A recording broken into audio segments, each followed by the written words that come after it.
قلت یا رسول اللہ صلی اللہ تعالی علیہ وسلم من نجات، کہتے ہیں میں نے پوچھا کہ یا رسول اللہ صلی اللہ تعالی علیہ وسلم نجات کیا ہے؟ اللہ تبارک و تعالیٰ نے نبی پاک علیہ السلام کو یہ اعزاز عطا فرمایا ہے کہ حضور نہ جوامع الکلم کے ساتھ دنیا میں آئے، اور حضور فرماتے ہیں انا افصح العرب، رب سارے ہی بڑی فصیح و بلیغ بات کرتے ہیں، کھلی بات کرتے ہیں، لیکن عربوں میں سب سے زیادہ بات کرنے کا سلیقہ اللہ نے مجھے عطا فرمایا ہے۔ یہ حضور علیہ السلام کی شان اقدس ہے کہ بہترین انداز میں حضور تھوڑے جملوں میں گہری بات، الفاظ کے لحاظ سے وہ بات مختصر ہے اور مفاہیم کے لحاظ سے اتنی وسیع ہے کہ سارے سمندر اس کے اندر سمو دیے نبی پاک علیہ السلام۔ من نجاتو، بہت بڑی بات پوچھی، بڑی وسیع بات پوچھ لی، یا رسول اللہ نجات کیا ہے، کامیابی کیا ہے، فلاح کیا ہے؟ تو نبی پاک صلی اللہ تعالی علیہ وآلہ وسلم نے 3 باتیں ارشاد فرمائیں۔ سب سے پہلے حضور نے نجات کے لیے جو بات ارشاد فرمائی وہ بڑی قابل غور ہے اور سمجھنے والی ہے۔ حضور علیہ السلام نے پہلی بات ارشاد فرمائی، فرمایا اگر تو نجات چاہتا ہے تو اپنی زبان کو اپنے قابو میں رکھ، اپنے بولنے پر کنٹرول کر، تول کے بولنا شروع کر، اپنے لفظوں کی حرمت کا خیال کر۔ اپنی زبان پر جو بندہ کنٹرول پا گیا، یہ پہلی علامت ہے نجات کی۔ اور ایک مقام پہ نبی پاک علیہ السلام نے یوں بھی بیان فرمایا تم مجھے گارنٹی دو 2 چیزوں کی، اور مجھ سے گارنٹی لے لو جنت کی۔ فرمایا تم مجھے اپنی 2 ٹانگوں کے درمیان شرمگاہ کی اور 2 جبڑوں کے درمیان زبان کی گارنٹی دے دو، اور میں اللہ کا محبوب ہو کے تمہیں جنت کی گارنٹی دیتا ہوں۔ پہلی بات نجات کے لیے نبی پاک علیہ السلام نے یہ ارشاد فرمائی کہ اپنی زبان کو اپنے قابو میں کر، اس پر کنٹرول کر۔ اور دوسرا فرمایا تیرا گھر تیرے لیے کافی ہے، ادھر ادھر بلا وجہ نہ گھوما کر، بغیر سبب کے بہت ساری مجالس میں نہ جایا کر، ضرورت کے لیے جائیں، خیر پانے کے لیے جائیں، اچھے ارادوں سے سفر کریں۔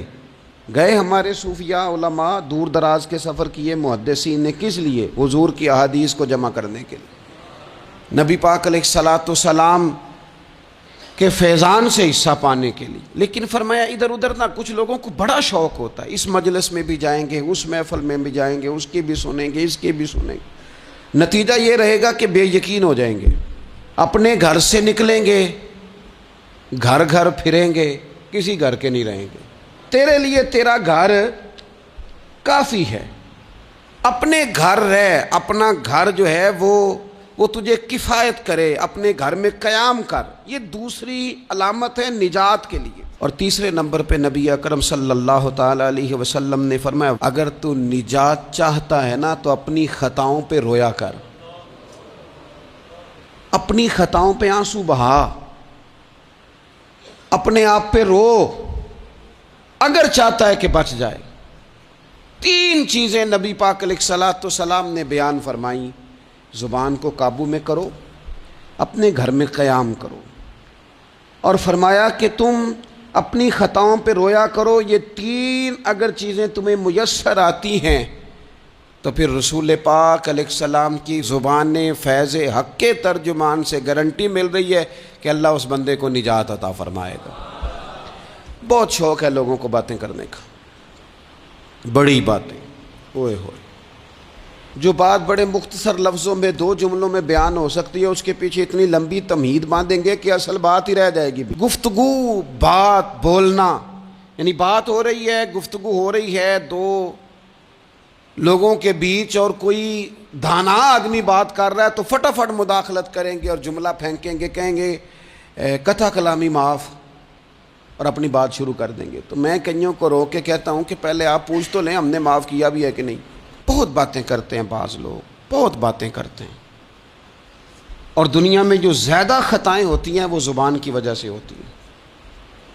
عملاً کوئی کسی کو کیا تکلیف دے گا، ہاتھ کوئی کسی پہ کیا اٹھائے گا، لیکن لفظوں کے تیر، جملوں کے ترش لہجے اور زبان کی کڑواہٹ، حضرت عثمان غنی رضی اللہ تعالیٰ عنہ فرمایا کرتے تھے کہ زبان تو روح کو گھائل کر جاتی ہے، بندے کو اندر سے توڑ کے رکھ دیتی ہے یہ زبان۔ بہت سارے لوگ تھے، انہوں نے بہت سارے جملے زندگی میں بولے، میں یقین سے کہتا ہوں کہ انہیں بھی پچھتاوا ہوا کہ یار مجھے یہ والا لفظ نہیں کہنا چاہیے تھا، لیکن کاش یہ بعد میں پچھتانے سے پہلے آپ سوچ لیتے۔ اور بہت سارے لوگ ایسے ہیں جو مجھے پتہ ہے جو وہ کہہ رہے ہیں وہ معافی ضمیر ان کا نہیں ہے، وہ ان کے خیالات نہیں ہوتے، لیکن وہ کہہ دیے انہوں نے، اور کہنے کے بعد اندازہ ہوا کہ یہ ہمیں کہنا نہیں چاہیے تھا۔ دوسرا ارشاد فرمایا کہ تو اس طرح کر، اپنے گھر کو نہ لازم پکڑ لے، تیرا گھر تیرے لیے بہتر ہے، تیرا گھر تیرے لیے کفایت کرنے والا ہے۔ شریعت اسلامیہ میں نا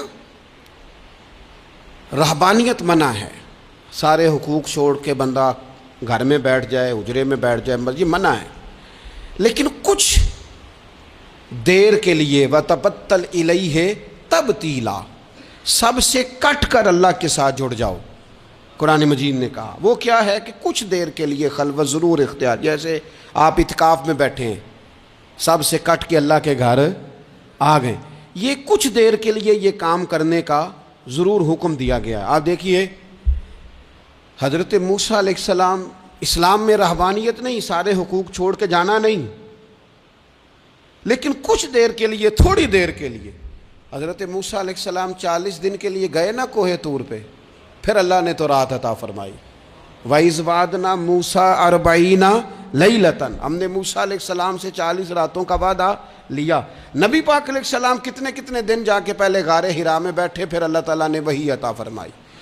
تو کچھ اپنے گھر میں وقت گزاریں، عبادت میں وقت گزاریں، اللہ کی یاد میں وقت گزاریں، سارا وقت گھومنے میں پھرنے میں ضائع نہ کر دیں۔ کچھ لوگ ایسے ہیں عبادت کے لیے بٹھاؤ تو تھکے ہوئے ہیں، اور ان سے کو کہیں جانا ہے تو وہ تیار بیٹھے ہیں، تو کچھ اوقات اپنے اس پر بھی لگائیں۔ اور تیسری بات جو ارشاد فرمائی گئی وہ یہ ہے کہ اپنی خطاؤں پہ رویا جائے۔ ہم نہ بڑا تبصرہ کرتے ہیں، بڑا رونا آتا ہے کسی کی مظلومیت پر، کسی کے دکھ پر، ملکی حالات پر، لوگوں پر، اچھی بات ہے، لیکن نجات کے لیے ضروری ہے کہ انسان اپنی خطاؤں پر بھی روئے۔ اور نبی اکرم صلی اللہ تعالیٰ علیہ وسلم نے فرمایا کہ اگر تمہیں اللہ کے خوف سے آنکھ سے اتنا قطرہ بھی نصیب ہو گیا جتنا مکھی اور مچھر کا پر ہوتا ہے، تو اللہ تبارک و تعالیٰ اتنا بھی تمہاری آنکھ سے آنسو نکل گیا تو جس طرح بھینس کے تھنوں سے نکلا ہوا دودھ دوبارہ تھنوں میں نہیں جاتا، تم بھی دوزخ میں نہیں جاؤ گے۔ اور 2 آنکھیں اللہ کو بڑی پیاری ہیں۔ یا رسول اللہ کون سی؟ فرمایا کہ جو رب کی رضا کے لیے پہرا دیتی ہے، اور ایک وہ آنکھ جو اللہ کے خوف میں آنسو بہاتی ہے۔ یہ 2 آنکھیں اللہ کو بڑی پیاری ہیں، تو اس لیے یہ 3 باتیں آپ نے نہیں بھولنی۔ ایک تو یہ کہ اپنی زبان کی حفاظت کریں، ایک اپنے گھر میں، مسجد میں، حجرے میں کچھ دیر بیٹھ کے اللہ کو یاد کریں، اور کوشش کریں کہ بغیر وجہ کے گھر سے نہ، اور تیسری بات یہ کہ اپنی خطاؤں پر آنسو بہانے کی کوشش کریں۔